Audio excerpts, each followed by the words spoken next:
ముఖ్యంగా ఈ కార్యక్రమాన్ని ఏర్పాటు చేయడానికి చాలా ముఖ్యమైన కారణం ఉంది కాబట్టి ముఖ్యమైన నాయకులు ఎవరైతే తెలుగుదేశం పార్టీలో నియోజకవర్గ స్థాయిలో మండల పార్టీ ప్రెసిడెంట్లు కానీ మండల కమిటీ వాళ్ళు కానీ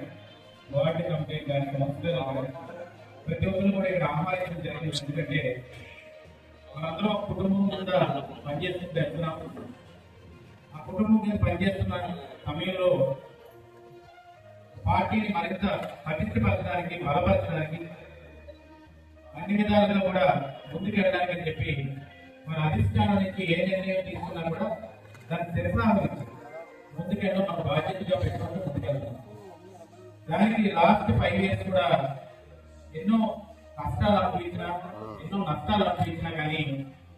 ఇదే ఇంట్లో అయ్యన్న పాత్ర గారిని అరెస్ట్ చేసిన సమయంలో ఏదన్నా పోలీసులు వచ్చినా ఎవరొచ్చినా కానీ మొట్టమొదటి నిలబడిన కార్యకర్త కానీ ఎప్పుడు కూడా అక్కడ తుప్పలుంటే అక్కడ లోపల పాములు ఉన్నాయో తెలియదు, ఏమున్నాయో తెలియదు, కానీ